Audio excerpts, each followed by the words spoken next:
Nagaanii faraarri waaqayyoodha. Lafa biyya jirtutti siif haa ta'u. Iyyasuus Kiristoosidhaaf galanni guddaan haa ta'u. Egaa kanaa yeroo darbe gara keetti ergeen ture. Iyyasuusidhaaf galanni guddaan haa ta'u. Ergicha ameen jedhii fudhadhu jedhee xumurarratti si barreesseen jira. Iyyasuus Kiristoosidhaaf galanni guddaan haa ta'u. Ergaan kun namoota baay'ee bira ga'ee namoonni baay'een ergaa kanaan eebbifamanii, namoonni baay'een ergaa kanaan jajjabaatanii, namoonni baay'een ergaa kanaan gammadaniiru. Inni kana gochuu jaalate karaa hojii isaa inni hojii kana hundumaa hojjechuu jaalate Waaqayyo ulfina isaa hundumaa fudhatu. Waan hojjetame hundumaaf ulfina kan fudhachuun isaa malu Waaqayyoodha waan ta'eef. Waan sii godhu hundumaaf Waaqayyo ulfina barbaada. Iyyasuus Kiristoosidhaaf galanni guddaan haa ta'u. Macaafni qulqulluun Waaqayyo galata isaa yookaan ulfina isaa eenyumaafuu dabarsee hin kennu jedha. Eeyyeen ulfinni Waaqayyoodhaaf malu eenyumaafuu hin kennamu. Iyyasuus Kiristoosidhaaf galanni guddaan haa ta'u. Olmaasiif oolee hundumaaf gatii sii kafale hundumaaf Waaqayyo maqaan isaa ulfaatu. Waan nu godhe hundumaaf gatii nutti baase hundumaaf maqaan isaa ulfaatu. Yesuusidhaaf galanni guddaan haa ta'u. Jabaan abbaa jabaa qabdaa jedha. Ergichi isaa jechuudha. Jabaan abbaa jabaa qabdaa. Iyyasuus Kiristoosidhaaf galanni guddaan haa ta'u. Eeyyeen waan nu marsanii wacan caalaa, waan nu marsanii aadan caalaa, waan nu liqimsuuf nutti aggaamu caalaa, waan nu nyaachuudhaa barbaadu caalaa inni nu wajjin hin jiru hin caala. Iyyasuus Kiristoosidhaaf galanni guddaan haa ta'u. Kanaaf abbaa guddaa qabna. Rakkina keenya caalaa, dadhabbii keenya caalaa, argachuu keenya caalaa, dhabuu keenya caalas kan nutti dhiyaatu, kan nu gargaaru, haala hundumaa keessatti nu dhiisee kan hin deemne abbaa amanamaa qabna. Isaaf galanni guddaan haa ta'u. Haalelooyaa. Iyyasuusidhaaf galanni guddaan haa ta'u. Abbaa amanamaa qabna. Firri nama dhiisee deema. Jireenyi nama dhiisee deema. Maatiin nama dhiisee deema. Haati abbaan nama dhiisanii deemu. Miti dhagni namaayyuu nama dhiisee deema. Bifti namaayyuu nama dhiisee deema. Kan nama dhiisee hin deemne yoo sii mijatu yoo sitti dabu, yoo sii tolu yoo sitti dabu, yoo sii ta'e yoo siif hin ta'in, yoo sii milkaa'e yoo milkaa'us baate haala hundumaa keessatti kan si faana jiraatu abbaa amanamaa qabda innis Iyyasuusidha. Iyyasuusidhaaf galanni guddaan haa ta'u. Ameen ameen. Fira amanamaa, irkoo amanamaa, dawoo amanamaa maal taana laata yommuu nuti jennu homaa kan ta'uun inni waan nu faana jiruuf. Yerootti abdii kutannu, yerootti lafa linnu dhabnu maal taana yerootti nu jennu kan homaan ta'in, kan darbinee jiraanne, kan har'a geenye inni waan nu faana jiruuf. Iyyasuus waan nu faana jiruuf. Laga baay'ee isaan ceene, kiyyoo baay'ee isaan dabarre, du'a baay'ee isaan dabarre. Mee yaadadhu laga baay'ee isaan dabarte. Yoo san Waaqayyoo kan akka galateeffattu keessi kata'a. Lagoota baay'ee dabarte yaadadhu. Kiyyoo baay'ee dabarte yaadadhu. Iyyasuusidhaaf galanni guddaan haa ta'u. Kaleessa inni si ceese har'allee inni sanuma. Macaafni qulqulluu yommuu dubbatu Yesuus Kiristoos kaleessa sadhaas borus bara baraan inni sanuma jedha. Iyyasuusidhaaf galanni guddaan haa ta'u. Nutu geeddarama malee Waaqayyoon geeddaramu. Haalatu geeddarama malee Waaqayyoon geeddaramu. Baratu geeddarama malee Waaqayyoon geeddaramu. Akka Itoophiyaatti barri geeddaramuufi. Ji'a kana booda barri ni geeddarama. Inni nuti waaqessinu Waaqayyo garuu hin geeddaramu. Iyyasuusidhaaf galanni guddaan haa ta'u. Lakkoofsi barichaa hin geeddarama. Inni nuti waaqessinu garuu Waaqayyo hin geeddaramu. Inni bara baraan sanuma. Yesuusidhaaf galanni guddaan haa ta'u. Ameen ameen ameen. Haalonni yoo sitti geeddaraman iyyuu, wanti hundumtuu iddoo isaa yoo gadhiise iyyuu, inni ati waaqessitu Waaqayyo iddoo gad hin dhiisu. Inni ati waaqessitu Waaqayyo bara baraan jiraatadha. innati waaqessitu waaqayyo alfaa fi omeegaadha. Yesuusidhaaf galanni guddaan haa ta'u. Kanaaf macaafni kun maal jedha? Kanaaf waaqayyo yeroo isaatti akka kanaafis waaqayyo yeroo isaa yommuu ga'u akka ol sin qabuuf harka isaa isaan goo qabeessa jalatti gad of deebisaa. Akka waaqayyo yommuu ol sin qabu yoo barbaaddan isa jalatti gad of deebisaa nuun jedhee maca.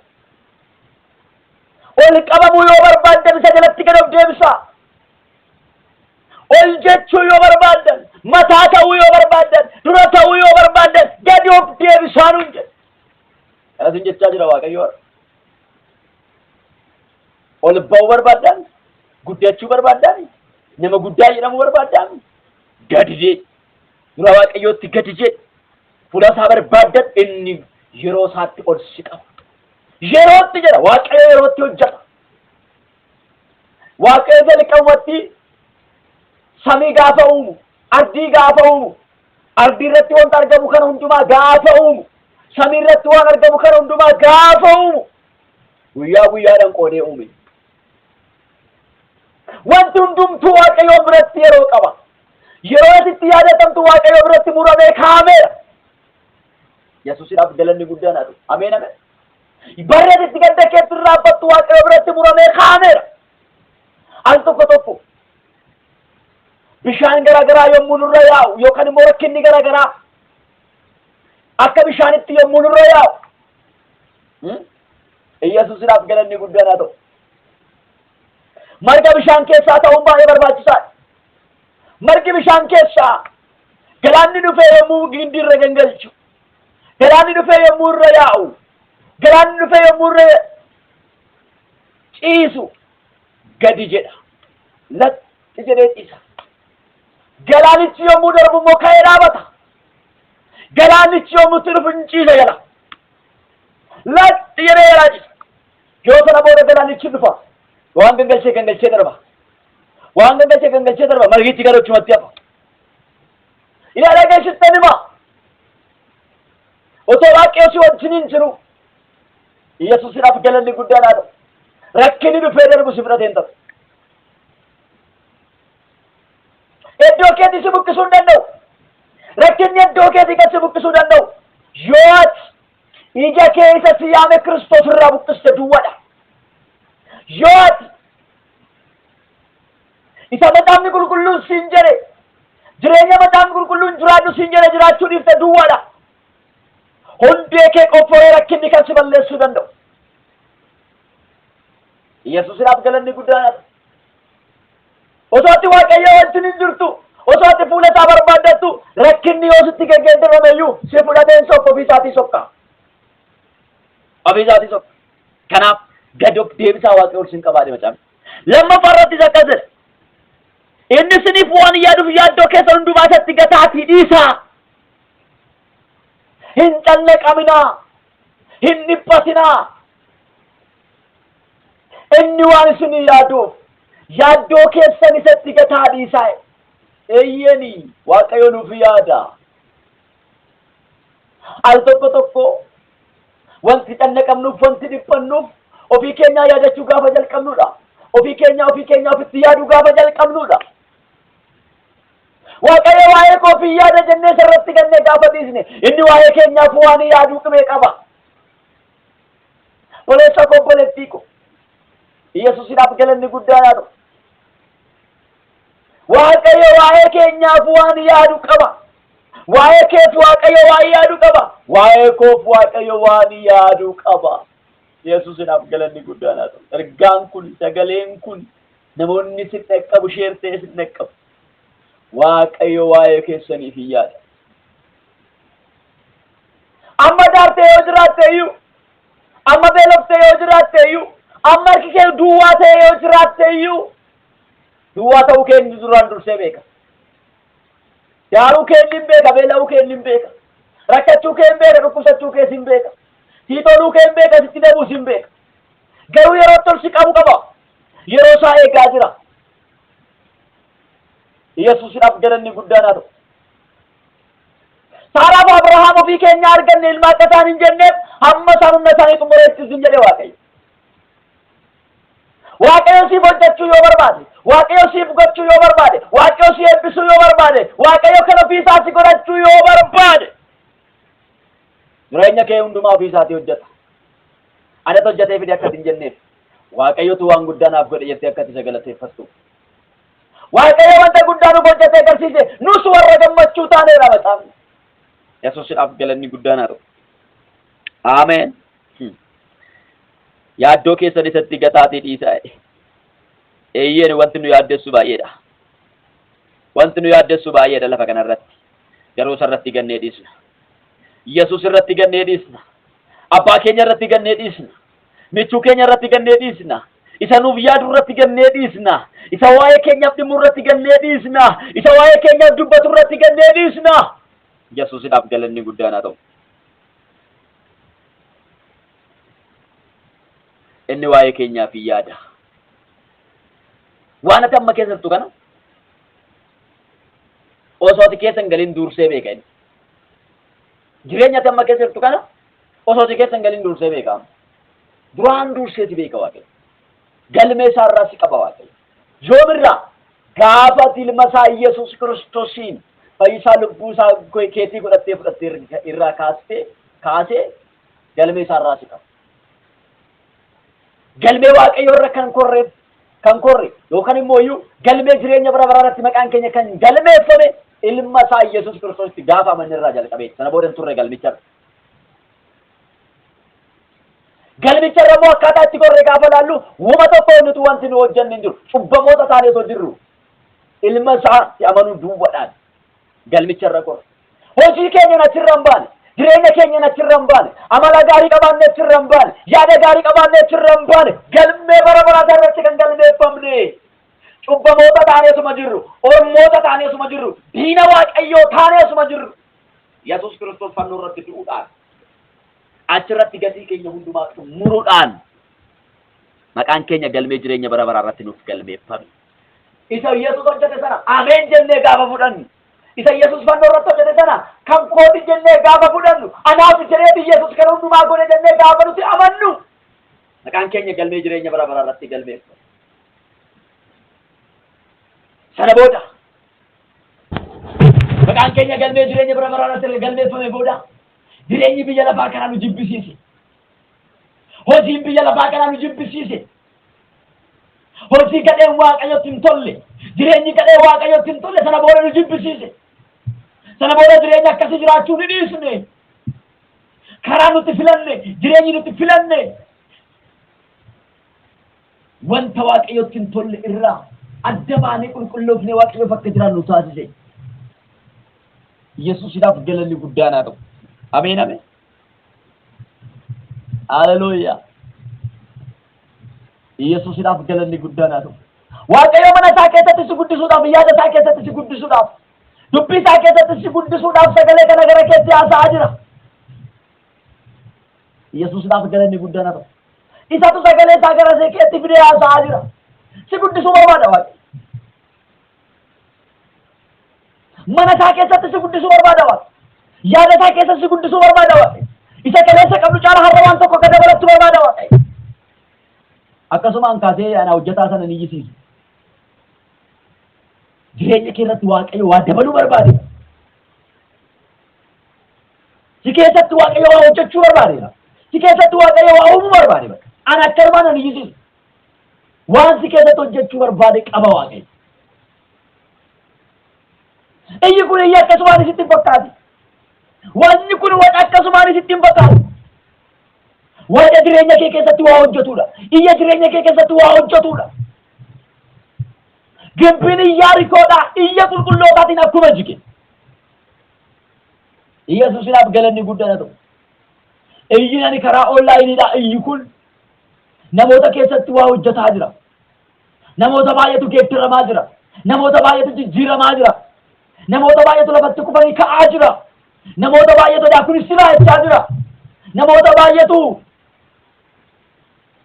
yaada garaa isaa geeddarachaa jira. Namoota baay'eetu jireenya gooftaa wajjiniin qabu tolfataa jira. Lafa kanarra guyyaa baay'een jiraattu sittani maa dhagaye yeroo kee muraasa hin deemte gara ulfinaa. Hin deemte gara abbaa kee. Barasiif kennamte tana keessatti garuu hojii Waaqayyoo hojjeta. Barasiif laatamte kana keessatti garuu jireenya Waaqayyoof malu jiraadhu. Hin darba wanti hundisaa. Yoo argatte sin darba biyya lafaa kana keessatti. Yoo dhabde sin darba biyya lafaa kana keessatti. Argachuun biyya lafaa kanaa hin darba. Dhabuun biyya lafaa kanaa sin darba. Wanti biyya lafaa kanaa kan hin dabaratu hundisaa hin darba. Jireenyatti Waaqayyoo wajjin hin qabdu garuu kan darbu miti. Tokkummaan ati Waaqayyoo wajjin hin qabdu garuu kan darbu miti. Jaalalli ati Waaqayyoo wajjin hin qabdu garuu kan darbu miti. Waliigaltee ati Waaqayyoo wajjin hin qabdu garuu kan darbu miti. Kanaaf waan hin dabarre sanaaf jiraadhu ka. Waan hin dabarre sanaaf jiraadhu. Waan sin dabarre sanaaf jiraadhu. Waan sin darbuuf miti waan sin dabarreef jiraadhu. Yesuusidhaaf galanni guddaadha. Haleluuyaa. Waan sin darbuuf osoo hin taane. Waan sin dhiisee darbuuf osoo hin taane. Waan daangeffamuuf osoo hin taane. Waan daangeffamne sanaaf jiraadhu. Isaaf akka jiraannu Waaqayyo hunduma keenya nu haa gargaaru. Haleluuyaa. Of qabaa dammaqaa. Seexana majaajii keessaniin. Of qabaa dammaqaa. Dammaqaas seexanni majaajiin keessan akka leenci yeroo beela'utti aadaa naanna'utti nama liqimsu barbaade inni naanna'a. Yesuusidhaaf galanni guddaan haa ta'u. Ameen ameen ameen. Obboleettiin tokko yommuu faarfattu faarfannaa ishee dhaga'e gazetti. Hamuummatuyyuu anaan na nyaatu. Hamuummatuyyuu anaan na nyaatu. Sun guutuusaa beekee gaariidha faarfannichi. Guutuusaa sun beekee gaarii. Hamuummatuyyuu anaan na nyaatu. Hamuummatuyyuu anaan na nyaatu. Faarfannaa kana sinan gaabbata. Bilisee Karrasaa jedhaatii barreessatii. Karaa yuutuubii seenaatii. Bilisee Karrasaa jedhaa barreessaatii. Yesuusidhaaf galanni guddaan haa ta'u. Bilisee Karrasaa jedhaatii barreessaatii. Hamuummatuyyuu na nyaatu jedha ammoo adda baasaa jechuudha. Faarfannaa Bilisee Karrasaa kan jedhu baay'eedha waan. Yesuusidhaaf galanni guddaan haa ta'u. Haleluuyaa. Jedhiitii barreessitiin argatta akkasitti. Karaa yuutuubii argachuu dandeenya. Hamuummatuyyuu na nyaatu. Haleluuyaa. Yesuusidhaaf galanni guddaan haa ta'u. Of qabaa dammaqaas. Of qabi dammaqi. Yesuusidhaaf galanni guddaan haa ta'u. Ergaan sitti haasaa kana dhaga'i. Of qabi dammaqi. Sinan jedhaa dhaga'i. Of qabii dammaqi. Seexanni si marsa gaaf sana malee si nyaachuu hin danda'u. Of qabdee yoo jiraatu jireenya gadhiisee akkamitti jiraannu hin barbaadu macaafni qulqulluun keenya. Jireenya gadhiisee akkamitti jiraatu hin barbaadu Waaqayyo abbaan keenya. Jireenya of qaban yoo kan jiraannu ta'e jireenya of nama of qabe jireenya kee of qabdee jireenya kee qabdee jiraatta yoo ta'e of daangessitee jireenya biyya lafaa kana keessatti of daangessitee jiraatta yoo ta'e Yesuusidhaaf galanni guddaadha. Seexanni ama jaajiin keessi marsa malee sin argata. Warra of hin qabne argatan warra nagahee hin beekne warra quufee hin beekne osuma mana Waaqayyoo keessa jiranuyyuu warra quufee hin beekne warra nagahee hin beekne warra Waaqayyoo isaa irratti amantii hin qabne warra Waaqayyoo isaa irratti hin hirkanne warra yaada isaanii hundumaa Waaqayyoo isaa irratti gatanii hin dhiisne kallattii baay'eedhaan isaa argachuu danda'a. Marsee dallaa tokkoon cabsee seenuu danda'a. Karaa tokkoon cabsee itti gala sana booda ni nyaata.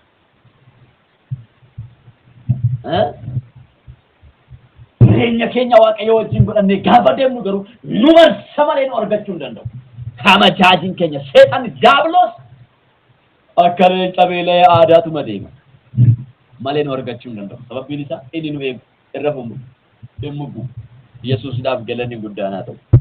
Haleluuyaa. Reekoordiin baay'ee dheerateera. Ta'us ergaan kun ergaa guddaadha waan ta'eef ergaa Waaqayyoo biraati. Dhaggeeffachuun baay'ee barbaachisaadha. Saglaffaa irratti akkas jedha. Kanan dubbisaa jiru kutaan isaa tokkoffaa Phexros 5 jaarraa kaasitan dubbisaadha lakkoofsa 9 ta'ee jiru. Yesuusidhaaf galanni guddaan haa ta'u. Dhiphinni sanyii keessan kun obboloota keessan warra guutummaa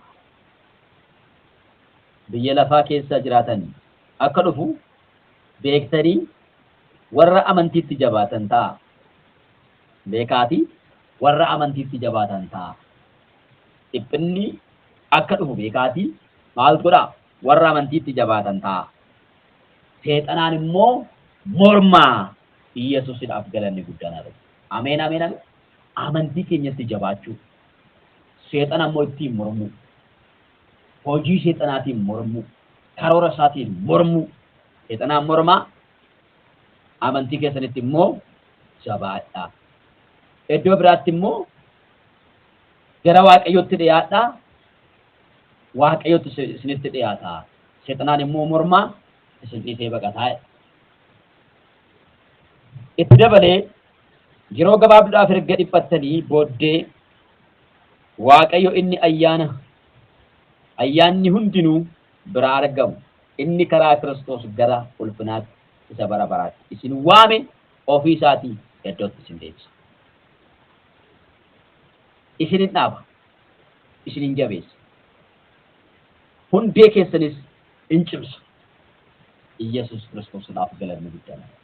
Sagalee Waaqayyoo hiikaa kan hin barbaadne ergaa sagalee Waaqayyoo guutumaan guututti fudhatamu qaba. Yesuus Kiristoosiidhaaf galanni guddaan. Ameen ameen. Maal jedhaa?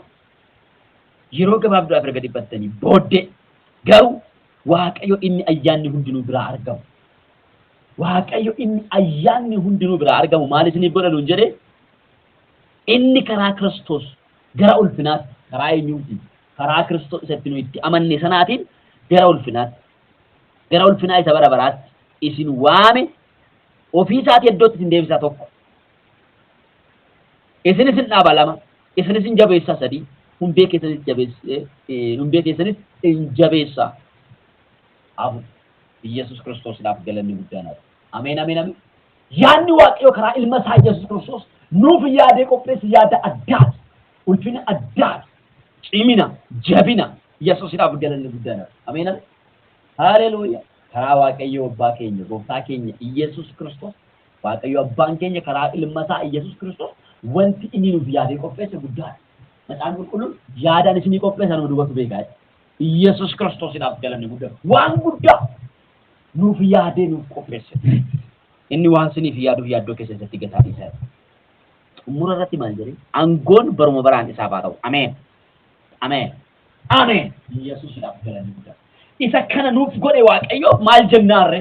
Aangoon bara baraan siif haa ta'u. Ati ki aangoon kee kan bara baraati. Barcumni kee teessumni kee kan bara baraati. Haleluuyaa. Yesuusidhaaf galanni guddaan. Maal jennaan? Waan jennuun hin qabnu. Oolmaan nuuf godhe kan hundumaaf waan jennuu waan deebisnuuf waan hin qabneef maal jennaa? Maal jennaani? Maal jennaani? Aangoon baruma baraan siif haa ta'u. Ameen. Ni jenna.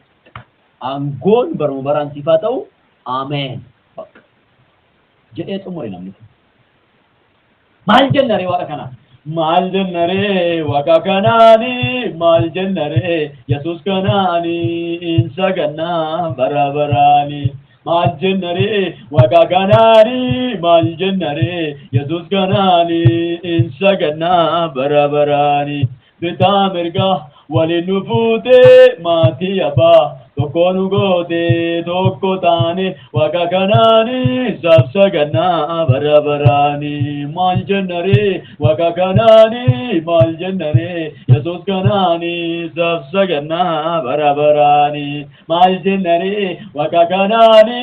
Maal jennaree Yesuus kanaani? Sabsa gannaa bara baraani. Bitaa mirgaa waliin nu fuutee maatii abbaa tokko nu gootee tokko taane waaqa kanaani sabsa gannaa bara baraani. Yesuusidhaaf galanni guddaan. Maa waan jennuun hin qabu. Isaaf galanni haa ta'u. Isaaf ulfinni haa ta'u.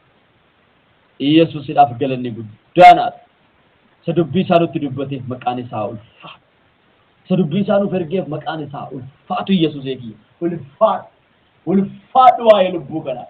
Ulfaatu waa'ee saba kee. Ulfaatu waa'ee waldaa kiristaanaaf. Ulfinni guddaan siif haa ta'u. ulfaadhu, ulfaadhu. Hojjetaa mana kee waan na godhatteef ulfaadhu, ulfaadhu. Dubbii saba kee boqochiisu waan na keessa keesseef ulfaadhu. Ulfinni guddaan siif haa ta'u, kabaji guddaan siif haa ta'u. Maqaan kee haa ulfaadhu. Jiraatadha, jiraatadha. Yesuus Kiristoosidhaaf galanni guddaan haa ta'u. Gooftaan baraaf jireenya kee haa eebbisu. Ergaa kana erga dhaggeeffattee booda Waaqayyoo kadhadhu. Fuuldura isaatti jilbiiffadhu. Aangoon kee kan bara baraati jedhii. Waa'ee olumaa isaa ta'e hundumaa yaadachiisii isa galateeffadhu. Isaaf ulfina guddaa kennu. Sagalee kana dhaggeeffattee sagalicha irratti immoo kadhachuu qabda. Ergaa gara kee dhufe sagalee Waaqayyoo isa gara kee dhufe kanarra jilbiiffadhuutii dura Waaqayyootti kadhadhu. Ulfaadhu waa'ee dubbii keef jedhii. Ulfaadhu waa'ee gochaa keef jedhii. Haleluuyaa! Yesuusidhaaf galanni guddaan haa ta'u. Ani amma kana booda nan kadhadha. Yesuusidhaaf galanni guddaan haa ta'u. Ameen, ameen, ameen. Atis sagalicha akka si bira ga'e akka dhaggeeffatteen toora kadhannaa irratti. Kadhadhu Waaqayyoon dubbicharra. Yeroo itti dhaggeeffattetti kadhachuudhaaf si malu yoo ta'e, yeroo biraa irra deebii dhaggeeffadhuuti. Kadhadhu Waaqayyoon. Garuu dubbicha kana dhaggeeffattee Waaqayyoon kadhachuu qabda. Sababbiin isaa kadhaa keessan Waaqayyo waan si deebisu ani hin beeku isatu beeka. Yesuusidhaaf galanni guddaan haa ta'u. Kadhaa keessan Waaqayyo waan jireenya kee irratti hojjetu ani hin beeku isatu beeka. Kadhadhu. Kadhadhu sagalee kana booda Waaqayyo jireenya kee irratti waan hojjetu waan qabu. Yesuusidhaaf galanni guddaan haa ta'u. Ameen, ameen, ameen isa taate ameen Yesuus. Gooftaan isaa eebbisu eebbifamii ergicha sirriitti dhaggeeffadhu, irra deebii dhaggeeffadhu, yeroo qabdu dhaggeeffadhu, sa'aatii qabdutti dhaggeeffadhu. Hin dulloomu sagalee Waaqayyooti waan ta'eef. Oduu namaa miti sagalee Waaqayyoo waan ta'eef hin dulloomu. Ol kaawwachuu dandeessa. Yesuusidhaaf galanni guddaan haa ta'u. Buleettiin tokko akkasumaan ergaa Waaqayyoo gara kee karaa keedhaan gara kootti fidu moobaayila koo keessan ol kaawwadha. Gaaf tokko kaasee dhaggeeffadha. Gaaf tokko kaasee dhaggeeffadha. Ittan eebbifamaa jechuudha. Ittan hiikamaa jechuudha. Sababbiin isaa maali? Sagalee Waaqayyooti waan ta'eef. Dubbii Waaqayyooti waan ta'eef. Dubbii namaa miti kun. Dubbii Waaqayyooti. Sagalee Waaqayyoo haasofne naga sa'aatii kana. Yesuusidhaaf galanni guddaan haa ta'u. Ameen, ameen. Phexros 1:5 kaasee hamma 11 sagalee Waaqayyoo ilaala. Sagalee Waaqayyoo keessa jira wanti hundumtuu. Yesuusidhaaf galanni guddaan. Ameen, ameen. Dubbii jireenyaa. Namoonni sun hundumti isaanii Yesuusin kan duukaa bu'an milikkita, raajii, dinqii arganii naannoo nama 20,000tti kan lakkaawwamu Yesuusin duukaa bu'an. Gaafa Yesuus akka kanatti dubbii jireenyaa isaanitti dubbachuu jalqabu mooyyuu namni 12 bichaan biraatti. 12 keessayyuu tokko seexana jedheen 11 hafee jechuudha. Agartee sagalee waasaa Waaqayyoo gara waldaatti yommuu fidu, sagalee isaa Waaqayyoo gara jireenya keenyatti yommuu fidu, waan hin taane gosoota hin taane nu biraa hambisuudha.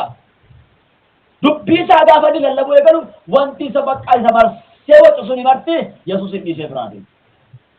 Har'a nullee gara dubbii isaatti yommuu deebinu gosoota baay'eetu nu dhiisee deemu. Gara sagalee isaatti yommuu deebinu gosoonni baay'een nu dhiisee deemuu danda'a. Ameen nu dhiisee adeemu. Yesuus nu dhiisee deemu. Isa wajjin bara baraan jiraan taaf galanni guddaan haa ta'u. Maqaan isaa ulfaatu. Eebbifamii daqiiqaa 30 muluu ba'eera. Gooftaan isaa eebbisu. Ayyaanni Waaqaa siif haa baay'atu. Shaaloom.